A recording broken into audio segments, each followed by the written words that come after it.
My name's Neill Pawsey. I'm the MD and founder of Iceni Digital Consulting. It's an honour to be invited to chair this session. I'm just going to run through some brief introductions. I'm going to do a little bit of context setting, but as I said to my panel in the green room, I don't really want to hog the space today. I want to give them as much time as I can to drive the conversation. So I'm going to introduce in no particular order Justin James, the Global Head of Growth at eTraining. Andrew Krebs, I am Team Leader at Buro Happold. We have Mark Enzer, a Fellow and Strategic Advisor at Mott MacDonald, and Gordon Mitchell, Founder, Owner at WHOLUS. Hopefully I've got everybody's titles correct, so I'm sure they'll put me right if I've got that wrong. So a little bit of context. So to sort of ground the conversation today, we need to look at what's actually being proposed here and why it matters. So the IMI, the Information Management Index Maturity Framework, is NIMA's response to a long-standing challenge, and that's how do we consistently measure progress in managing information across our sector. Not just in terms of technological adoption, by the way, but in how people, processes and culture all evolve together. The framework outlines 5 maturity stages. Gordon will put me right if I got any of this wrong, so please do, Gordon. From initial to optimised, and maps them against a clear set of benefits. And these aren't abstract ideals, they're tangible outcomes, namely improved decision making, reduced risk, enhanced ESG reporting, and ultimately greater trust in the information that we use to build, operate and maintain our assets. What's unique here, I think, is the way that this model connects maturity to value.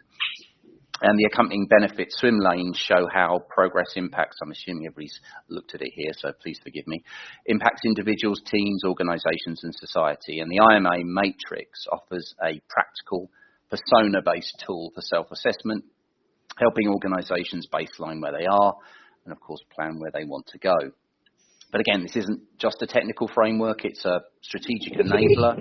It gives us a shared language to talk about change, to benchmark performance, and to build business cases for investment in capability uplift. So we need to explore in this session how it can be applied in practice, what's working, what's missing, and how we ensure it drives meaningful change across our industry. So I'm going to start off with a question. I'm going to pick on one of my panelists. I think they may know who it is. And then we'll see how we go from there. So my question to the panel is, why has it taken so long for the industry to agree on how to measure information maturity? And what is different now in the context of IMI? And Gordon, I'm going to pick on you first. No problem. Just you can hear me fine? Hear you absolutely fine. Perfect. Okay, so I think the challenge is we're such a broad church of a sector that to move things forward you need a lot of alignment, and by its very nature that takes time. I think what's different now is we're starting to get enough of those fundamental elements, things like ISO 19650 and various other initiatives, that we're no longer trying to boil the ocean per se. We're able to leverage and connect a lot of these guidance structures, frameworks, models into something now that lets us as much as anything move together, which I think is the critical accelerator our sector has always been looking for, is that unity. If that makes sense. It does indeed, Gordon. Anybody else from the panel have a perspective on this? I think it's an interesting point about the need for unity. I guess there's been an awful lot of talk about that for a very long time, but only now are we starting to see every sector in the industry really waking up to the power that this can give us. And I think the unity has not been lacking in intent, but the practical application of it has required everyone to be involved. And I think we're only really starting to get into that place now. There you go. My That's apologies. better. Is that okay? No, it's okay. Don't worry. Opposite problems, Mark, there. Yeah, sorry, everybody. I think this is a fascinating subject. We're not in the phase of developing tools anymore. We're in that phase of developing our learning. We have all the information that we've ever wanted and needed. And the purpose of the IMI now is to strategically put that into a comprehensible platform. And now, in my opinion, the real work begins. So I think this is a very exciting time. We have absolutely every type of information that we need, and now it's becoming a geographical and discipline and human-centric task to order that and standardize. And I for one, am pretty excited to be involved as much as I possibly can. Lovely, thanks, Justin. I've got another bit of a reflection, really. Again, I said I wouldn't hog the discussion, but I feel quite strongly about this one. There's always a cost to measuring change, and that often puts people off actually measuring it in the first place. So how could we better articulate not measuring that change? And how do we communicate that to the people who are going to use it? Don't mind who answers that one. I think on that front, you've got to... The thing is, people tend to look at things in a very linear perspective, and that's not simply just not the case. You've got to start considering things in more holistic, circular thinking. So in the cost of change, I would argue there's a cost to not change as well, and that's where information is such a powerful thing. It starts to give you, it's not always right to change, but sometimes it's actually wrong not to. So with the right information, you can put the accelerator or put the brake down as your journey requires. So I would very much say that information is the thing that makes you not have the cost in your change, because you gain in value and efficiency, or whatever it is, bottom line, blah, blah, blah. Is it the case that everyone... Sorry, go ahead. No, go ahead. I was going to ask, is it the case that everyone understands the need to change? Is everyone aware of the potential benefits to their own either business or personal goals from bringing this on board? Because it might be abstract to a lot of people. I think that everybody is actually wanting to. I just don't think that they've had the support. In all honesty, Neil, I think that we now have organisations in place which do training. We have learning. Well, now we have the IMI. Finally, it's fantastic. I think that there has to be a structure to learning too, though. And it sounds kind of silly, but if everybody is waiting and they're waiting for the support, when they go to get the support, that support has to be very clearly structured, and it has to be within production. We can't say, okay, we're going to stop this project now while we learn, and then we'll come back to the project, but the client can just wait for 6 weeks while I do my training. It has to be integrated. We've never had that luxury before, and now we finally have. Now, if we take the information side of that, which is the I in BIM, then if we have a portal where that can be standardized and how it's shared, which is the IMI, we now have a two-pronged approach, and we can tackle it from both ends. So again, I don't think that we've always had that luxury.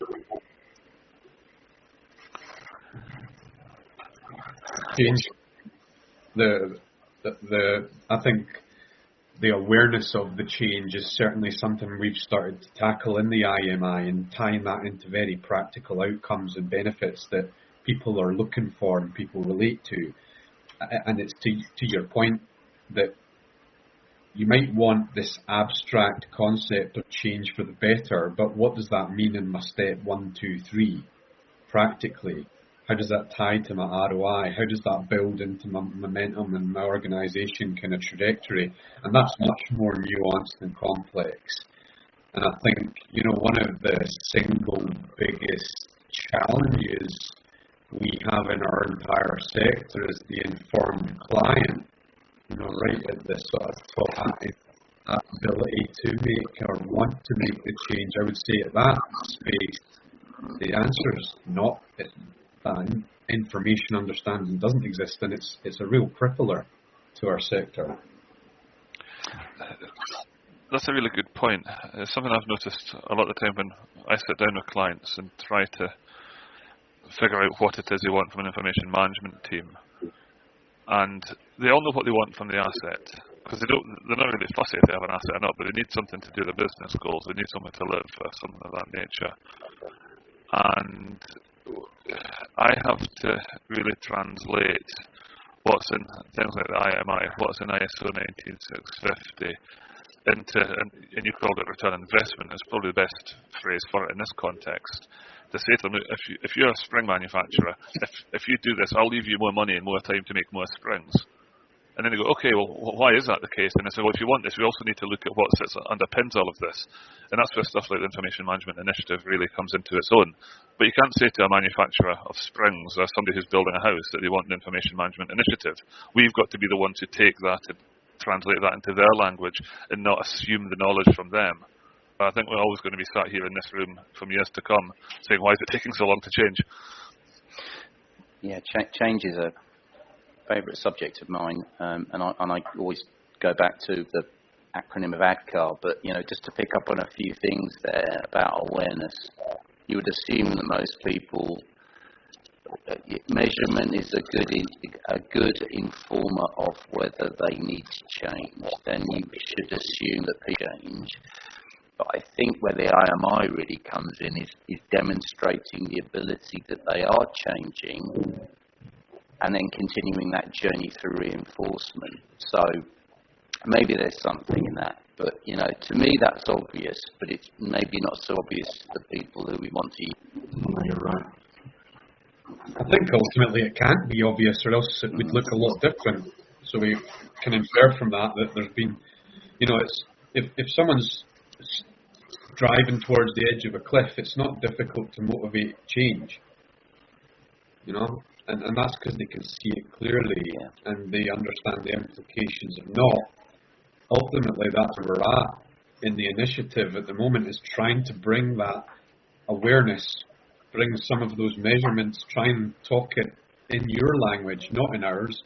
What does that look like per persona? What does that look like across the life cycle? And maybe it's slightly different language that's needed, and that's okay. But, that's to your earlier point or question, Neil, that why does it take so long? We've got a lot of people in our community that we need to take on that journey, so we don't want to leave people behind, do we? Time. We've got about 10 minutes left, and we've got a few questions coming in, and I think Gordon and Andrew, you'll like this one, and it should be fairly simple. Are there any, this is from Kirsty Connell, so are there any Scottish companies or voices involved in this initiative, such as Scottish Futures Trust? Yeah, Scottish Futures Trust are involved quite a lot. Ryan Tennyson, Paul Dodds, if you know those gentlemen. So yeah, there's various things in terms of powers in the United Kingdom, which I'm not going to get into, that make some of the general movement of the different countries somewhat disjointed. But clearly, it's when you get to something like information, like I said at the top of this, you don't want it fragmented, you want it unified. So there's definite drives to kind of take everyone, no matter where they happen to be or how broad their accent might be. Okay. It's funny, actually. I had 4 questions up here. I'd asked that one, and all the other ones had disappeared. And I should have a bit of memory and should have memorised some of them. But just for the audience, if you've got any questions, please fire them in. We do have some time. Okay, so I have another question from my list. What role should NEMA play in a supporting adoption, training, peer review, or policy alignment? Maybe, Justin, if I could come to you on that one, if you have a view. Yeah, I mean, I'm somewhat biased. We have a learning management system. I'm incredibly passionate about education, so I appreciate you pointing the question at myself. I think it's important to understand that, we're here to support, that we are a patron. We're very, very happy to be in this space. We have to respect that we are all at different levels at the moment. There is no standard learning level. So to get everybody on the same page, whether that be through a project, whether through a discipline, or funneling that through the IMI, which is exciting. I think that if we take a project, for example, we need to be all on the same page. We all need to have a learning adoption. And is identified in the Autodesk Design and Build report, the huge skills gap. There's a skills crisis now. And we're as strong as our weakest link. So we have to have some kind of platform, i.e. the IMI, to bounce off and to spring off, to be able to ensure that everybody is together. We're all going towards the same vision. We're all using the information the same way. We're all educated in the same way. And that we can all work on the project and communicate, use the information efficiently and to completion. And that's not to handing a project over to construction, end of construction. We're now looking at a project at the end of its life cycle. So we have to begin with that information in mind, and this is a huge shift in the industry.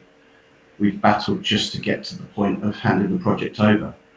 That's not the focus anymore. We have all those tools. We have to go beyond. So NEMA's role and IMI's role, partnered with these fantastic people in the room and people that are listening, is to work together and to affect that unbalanced learning path that we have at the moment.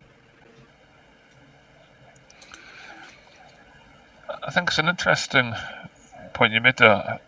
I don't know if I'm interpreting the words in the same way, but when you say everyone's educated in the same way, I would argue strongly there's a subtlety to that, and I would absolutely hate it if everyone was educated in the same way. I think our industry is really strong when you've got people from wildly different backgrounds and comprehensions. There's competence in his education, and I suspect that's where we cross over. But my joy in the job that I do is meeting people who just do not see the world in the same way as me at all, and I get an awful lot of useful information from them. So I think competence absolutely. Education, we really need to be a bit more subtle with that one. Well, there's all different levels, yeah, for sure. I'm in agreement with you. Yeah.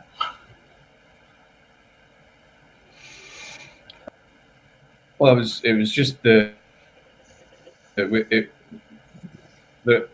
on the points of competence and education, when we get to information, we lost don't you a little want bit there, Gordon. Sorry if I'm cutting you off. Of understanding. So we've got about 4 minutes left. I don't think we have any more questions, but maybe what I'd like to do, and Mark, I have to apologise, I'm not going to be able to come to you just because your connection is in and out quite a lot, and when you do speak, it's quite loud. So sorry about that. So maybe I just go around the table, but very briefly, if anybody has any other observations or comments they'd like to make as we wrap up. So Justin, could I come to you first? Sure. As I said, I think that I'm super excited to be part of this program. I think it's people have said it's overdue, and there's two sides to the argument with that. I think that we're just now ready, so it's an exciting time. We just have to ensure and be respectful that everybody is at different stages. So we're in 3 major generations, and we have to ensure that we don't lose those older generations from our industry before they pass the baton on. So we're in a certain time frame for sure. Thanks, Justin. Andrew, any last words from yourself? I think, to echo a lot of what Justin's just said, the IMI is an exceptionally useful tool, and what's been created by NEMA and by other institutions as well is really important for the industry. I think we need to remember it's not compliance for compliance's sake, though, and we need to take those tools as professionals and bring them to our clients in a way that they can get on board with, as opposed to saying a project has to comply with something because that's the thing that you comply with. We need to demonstrate the value of using those tools and using these initiatives on the projects in a very plain language manner. And it's fair to say that we're not always the best at plain language, but listening to this conversation and reading what NEMA are creating, I think we're getting so much closer to that, and we're becoming so much better at the communication piece. I think this is a starting point now, but I do genuinely believe that we're in a stronger position now than we have been. I'm really excited. Lovely, thanks, Andrew. And Gordon, some closing remarks from yourself, please. I'd pick up on just the point there. This isn't the end. get involved, help shape it. It's going to be the best thing if it works for all of us in the best way for each of us. So this isn't something to sit aside and watch others influence. It will bring you benefit, and also we understand what that looks like in your journey. We can feed that in. That will help everyone. So get involved, start somewhere, make a difference to you and your organisation, and we're here to help you. Great, thanks. Great call to arms, Gordon. Okay, I think we're almost done. So it's down to me to thank all the panelists, including poor old Mark, who was stuck out there and probably felt that he didn't get a chance to contribute. But we know you're there in spirit, Mark. Thank you, Justin. Thank you, Andrew. Thank you, Gordon. Thanks, audience. And I will maybe about during the conference. If you see me, come and go have a chat. And also to our panelists as well. If you see them in the audience, come and ask them some questions. So wishing you all well for the rest of the day.